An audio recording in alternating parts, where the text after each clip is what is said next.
नमस्कार मित्रों, target with Prahlad channel पर आप लोगों का बहुत बहुत स्वागत है। दोस्तों, आज का हमारा जो टॉपिक है वो है गजनी साम्राज्य, जो कि यहाँ पर दिख रहा है अफ़गानिस्तान में गजनी साम्राज्य। और यहाँ पर आपको एक दिख रहा है हिंदू शाही राजवंश है, हिंदू शाही राजवंश। गजनी साम्राज्य और हिंदू शाही राजवंश, इन दोनों साम्राज्यों के बारे में पढ़ाएंगे। दोनों में बहुत ही ज़्यादा संघर्ष हुआ है और ये यहाँ से बहुत अच्छे अच्छे क्वेश्चन एग्जाम में बनते हैं। तो आइए उसको स्टार्ट करते हैं। देखिए दोस्तों, यहाँ पर ये आपका गजनी साम्राज्य है। इस गजनी साम्राज्य का संस्थापक था अल्पतगीन, जो कि 932 ईस्वी में गजनी साम्राज्य को स्थापित किया और 932 से 972 तक शासन किया। इस अल्पतगीन ने भारत की तरफ कभी अपना ध्यान नहीं दिया, यानी भारत पर आक्रमण वगैरह करने का यह कोई प्रयास नहीं किया। उसके बाद 72 के बाद इसका पुत्र पीरितगीन शासक बना और 72 से 77 यानी 5 वर्ष तक ये इसका पुत्र पीरितगीन शासन किया। लेकिन ये एक योग्य शासक नहीं था। योग्य शासक ना होने की वजह से ये अल्पतगीन जो था ना, इसका दामाद और इसका गुलाम सुबुक्तगीन था। यानी अल्पतगीन ने जो गुलाम खरीद रखा था उसका नाम सुबुक्तगीन था और उससे अपनी पुत्री का विवाह किया था, है ना। तो ये सुबुक्तगीन अल्पतगीन का दामाद और गुलाम दोनों माना जाता है। इसने क्या किया, पीरितगीन की हत्या कर दी और हत्या करके शासन सत्ता को अपने अधिकार में ले लिया और ये 977 से 997 ईस्वी तक शासन किया। इसी 977 से 997 ईस्वी के दौरान ही इसने भारत पर आक्रमण किया था। और ये इसीलिए यहाँ से एक महत्वपूर्ण क्वेश्चन बनता है कि भारत पर आक्रमण करने वाला पहला तुर्क आक्रमणकारी कौन था। तो भारत पर आक्रमण करने वाला पहला तुर्क आक्रमणकारी सुबुक्तगीन को माना जाता है। कब इसने भारत पर पहला आक्रमण किया था, चलिए यहाँ पर थोड़ा सा देख लेते हैं। सुबुक्तगीन जब यहाँ पर शासन कर रहा था ना, सुबुक्तगीन जब यहाँ पर शासन कर रहा था गजनी में, जयपाल है ना, हिंदू शाही राजवंश यहाँ पर होता था। वहाँ का शासक कौन था? जयपाल था। जयपाल ज्यों सुबुक्तगीन शासक बना, जयपाल उस चीज़ को भांप गया कि ये सुबुक्तगीन भारत पर आक्रमण करेगा। इसलिए इस जयपाल ने इसके आक्रमण करने से पहले ही ये जयपाल इस पर आक्रमण कर देना चाहते थे, है ना। तो इसके लिए इन्होंने योजना बनाई और आक्रमण भी कर दिया। ये जयपाल ने यहाँ से गजनी साम्राज्य पर आक्रमण भी कर दिया, यानी सुबुक्तगीन पर आक्रमण भी किया। लेकिन तूफान आने की वजह से इनको युद्ध में हार का सामना करना पड़ा। जयपाल पराजित हो गए, किसकी वजह से? तूफान आने की वजह से, और इनको वापस अपने साम्राज्य में आना पड़ा, है ना। उसके बाद यहाँ पर ये जयपाल यहाँ पर आए। देखिए, इन्होंने आक्रमण किया था ना, वो 986 ईस्वी में किया था। उसके बाद यहाँ पर आने के बाद इसने क्या किया, जस्ट 3 साल बाद 989 में इसने दिल्ली को, कलिंजर को, अजमेर को, कन्नौज को, इन चारों प्रांतों को लेकर या इन चारों साम्राज्यों को लेकर के इन्होंने संगठन बनाया और संगठन बना करके इस पर पुनः आक्रमण किया। कौन? जयपाल। संगठन बना करके 989 में पुनः आक्रमण किया। लेकिन सुबुक्तगीन ने इनको भी पराजित कर दिया और पराजित करके पेशावर तक इसने कब्जा कर लिया। अतः जब ये संगठन बनाकर इन्होंने आक्रमण किया तब भी ये पराजित हो गए, और पराजित ही नहीं हुए बल्कि ये इनके साम्राज्य का कुछ हिस्सा यानी पेशावर तक इसने क्या किया, कब्जा कर लिया, है ना। उसके बाद इनका शासन काल समाप्त जब हुआ तो इनका लड़का इस्माइल शासक बना। और इस्माइल 997 से 998 तक 1 साल तक ये शासन किया। 1 साल शासन करने के बाद इसका पुत्र महमूद गजनवी सिंहासन पर बैठा। इस्माइल ने अपने पुत्र महमूद गजनवी को सिंहासन पर बैठाया और 998 से 1030 ईस्वी तक ये शासन किया। महमूद गजनवी से बहुत ज़्यादा क्वेश्चन आते हैं, है ना, तो इसको तो पढ़ना बहुत ज़रूरी है। तो महमूद गजनवी जब शासक बना 998 से 1030 के बीच इसने भारत पर कुल मिलाकर 17 बार आक्रमण किया था। उसमें से भारत पर इसने जो पहला आक्रमण किया था, इसका पहला आक्रमण भारत में 1000 में हुआ था, पेशावर पर हुआ था। पहला आक्रमण 1000 में हुआ था पेशावर पर, और दूसरा आक्रमण इसने पेशावर के निकट ही ये पड़ता था। पेशावर के निकट इन्होंने जयपाल जो हिंदू शाही राज्य था उस पर किया, और जयपाल से इसका सामना करना पड़ा। यानी जयपाल और ये महमूद गजनवी दोनों का आमना सामना हुआ। और इस दूसरे आक्रमण में जयपाल को इसने बंदी बना लिया। जयपाल को इसके परिवार सहित इसने बंदी बना लिया। महमूद गजनवी ने जब जयपाल को बंदी उनके परिवार सहित बनाया, उसके बाद इसने क्या किया, मांग की। किस चीज़ की मांग की? 25 हाथी और 2500 दीनार मुद्रा की मांग की।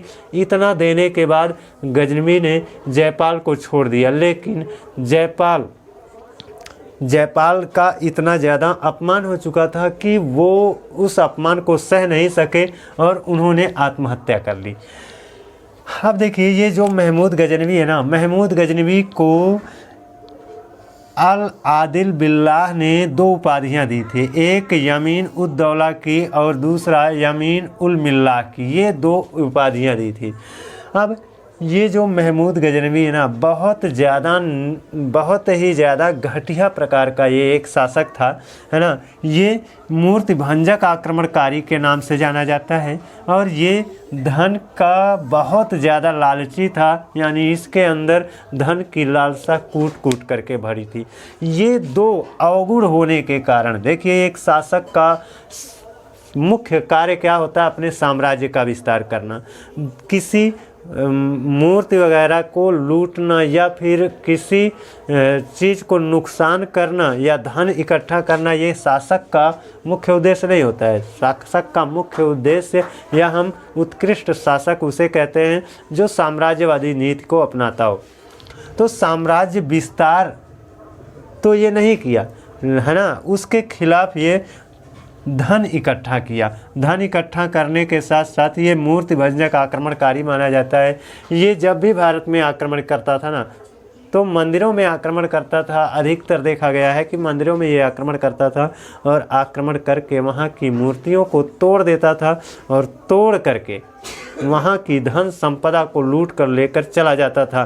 क्षेत्र जीत लेता था, फिर भी उस पर अपना अधिकार नहीं करता था। बस इसको केवल धन से ही मतलब है ना। इसकी एक धन के लालच वाली आपको कहानी बताऊं। इसके दरबार में एक कवि रहते थे, फिरदौसी। उन्होंने शाहनामा की रचना की है। तो फिरदौसी से ये महमूद गजनवी ने वादा किया था कि तुम्हारे प्रत्येक छंद रचना पर मैं तुमको 1 स्वर्ण मुद्रा दूंगा। लेकिन जब वह स्वर्ण मुद्रा देने की बारी आई तो उसने कहा कि स्वर्ण मुद्रा के बजाय चांदी की मुद्रा आप लीजिए, यानी चांदी की मुद्रा से काम चलाइए।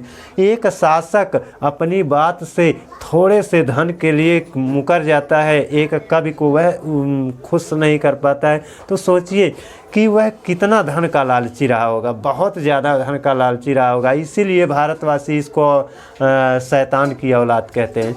भारत में इसको शैतान की औलाद के नाम से भी जाना जाता है। एग्जाम में क्वेश्चन यहाँ से पूछा भी जा सकता है कि निम्न में से किस शासक को शैतान की औलाद भी भारतीय लोग कहकर संबोधित करते हैं? तो भारतीय लोग महमूद गजनवी को ही शैतान की औलाद कह करके संबोधित करते हैं। अब देखिए, ये जो महमूद गजनवी था ना, महमूद गजनवी जो था, ये अगर इसको एक नेतृत्वकर्ता के रूप में या फिर हम सैनिक योग्यता इसकी देखें तो बहुत उच्च प्रवृत्ति की थी, उत्कृष्ट थी, है ना। ये इस योग्य था कि वह विश्व विजय कर सकता था या फिर अपने साम्राज्य का बहुत अधिक विस्तार कर सकता था, लेकिन ये वाला गुण उसमें नहीं था। इसके विपरीत उसमें गुण था दूसरों का धन चोरी करना। ये तो एक प्रकार से हम कह सकते हैं कि डाकू था, चोर था, है ना। हर जहाँ भी आक्रमण करता था वहाँ पर डाका डालकर वहाँ की धन संपत्ति को लूट करके बस ले जा करके कहाँ, यहाँ गजनी साम्राज्य में अपना रखता था। तो ये एक उत्कृष्ट शासक की लिस्ट में कभी नहीं रखा जाएगा। क्यों? क्योंकि इसका जो प्रवृत्ति है, इसका जो गुण है, वो एक शासक के वास्तविक गुण की तरफ इशारा नहीं करता है। वास्तविक शासक वही होता है जो अपने साम्राज्य विस्तार की नीति को अपनाता है, जबकि इसका साम्राज्य विस्तार नीति कोई उद्देश्य नहीं था, केवल धन प्राप्त करना और मूर्ति भंजन करना इसका मुख्य उद्देश्य था। इसीलिए तो इसको शैतान की औलाद कहा जाता है। अब देखिए, इसका पहला आक्रमण हो गया 1000 में पेशावर पर, है ना। दूसरा आक्रमण हुआ पेशावर के निकट, है ना। पेशावर के निकट यहाँ पर जयपाल थे, उसको पराजित किया। आपको मैंने बताया कि जयपाल को पराजित किया। पराजित करने के बाद तो इसका साम्राज्य अपने में मिला देना चाहिए ना, लेकिन नहीं मिलाया। 25 ठू हाथी ले लिया, मांग लिया, और 2500 दिनार मुद्राएं मांग ली, इतने में छोड़ दिया, लेकिन अपमानित कर दिया।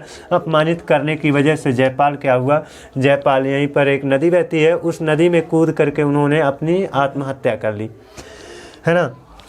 अब देखिए, जब ये जयपाल की मृत्यु के बाद उसका लड़का आनंदपाल शासक बना। आनंदपाल 1002 ईस्वी में शासक बना था।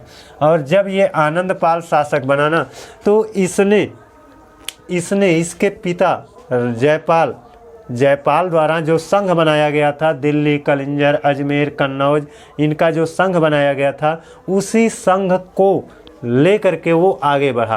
कहने का मतलब है कि आनंदपाल अपने पिता के बनाए गए संघ को सम्मिलित करके या उनके साथ तालमेल बैठा करके उसने महमूद गजनवी पर आक्रमण किया, लेकिन महमूद गजनवी पराजित नहीं हुआ। वो इस संघ और ये क्या नाम है, आनंदपाल और इसके संघ को पराजित कर दिया।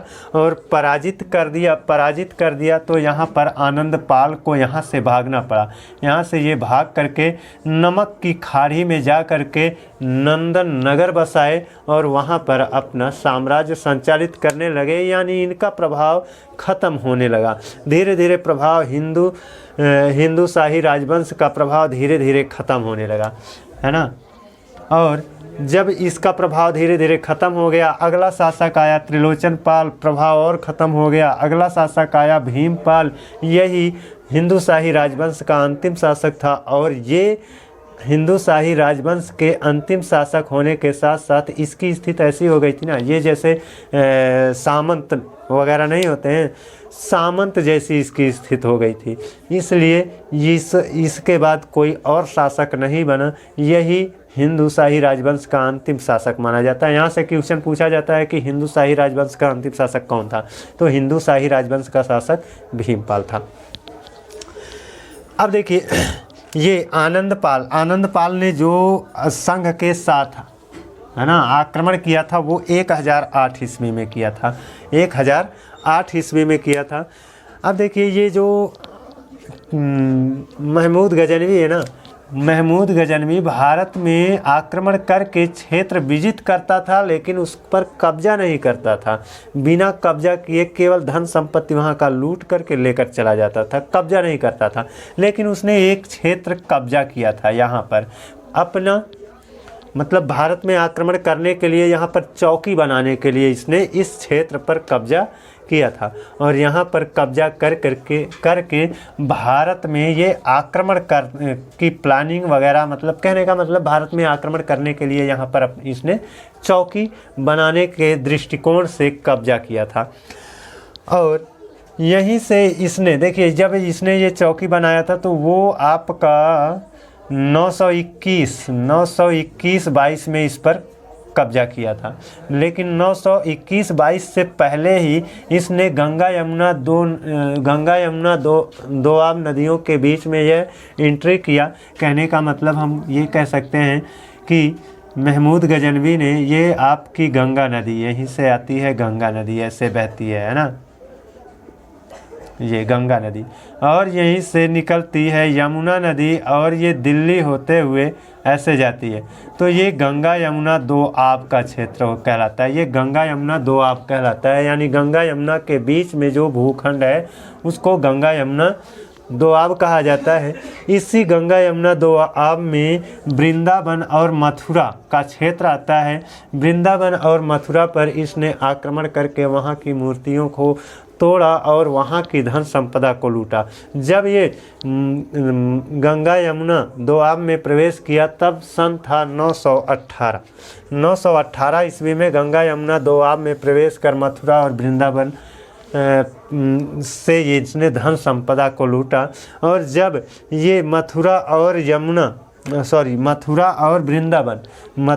वृंदावन पर जब इसने आक्रमण किया तो वहाँ का शासक, प्रतिहार वंश का शासक राज्यपाल हुआ करता था, ये भाग खड़ा हुआ, यानी इसने सामना ही नहीं किया।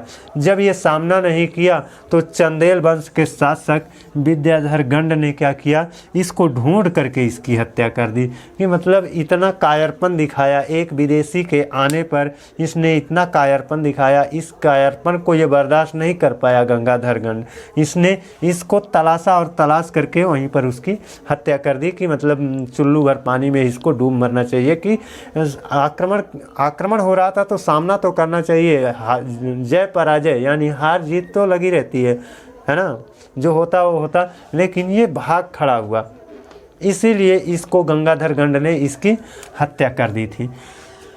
अब देखिए, ये जो महमूद गजनवी है, इसका जो सबसे चर्चित आक्रमण है वो है 1025 में किया गया इसका आक्रमण। 1025 में इसने क्या किया, यहाँ पर इसकी चौकी बन ही चुकी थी, है ना। 1021-22 में यहाँ पर चौकी बन ही चुकी थी। यहीं से इसने गुजरात पर आक्रमण किया, है ना। ये जो गुजरात है, गुजरात का काठियावाड़ क्षेत्र में, गुजरात के काठियावाड़ क्षेत्र में सोमनाथ मंदिर है, उसी सोमनाथ मंदिर पर इसने आक्रमण किया और सोमनाथ मंदिर से ये बहुत अधिक मात्रा में धन संपदा लूटा। लगभग 25 लाख दीनार मुद्राएं यहाँ से लूट आए, और 25 लाख दीनार मुद्राएं लूट करके ये वापस जा रहा था। तो इस क्षेत्र में जाट लोग रहते हैं, जाट लोग, तो जाटों ने इस पर आक्रमण कर दिया। यानी ये चोरी करके, कहने का मतलब है यहाँ से धन संपदा लूट करके ले जा रहा है, इसका मतलब चोरी करके ले जा रहा है ना। जब एक चोर भागेगा ना, तो उस चोर कितना भी ताकतवर हो, लेकिन वो चोरी करके भाग रहा है, तो एक दुर्बल व्यक्ति भी उसको क्या करेगा, तड़ेर लेगा। तो वही हुआ कि ये भाग रहा था, तो अब इसके पास तो धन था ना, धन को भी सुरक्षित करना था, इसलिए ये भाग रहा था। तो जाटों ने इस पर आक्रमण करके कुछ धन संपदा को छीन लिया, और जब कुछ धन संपदा को छीन लिया तो ये जाट यहीं रह गए, और जो धन संपदा बची उसको ले जाकर अफगानिस्तान में रखा, और यहाँ से पुनः प्रतिशोध लेने की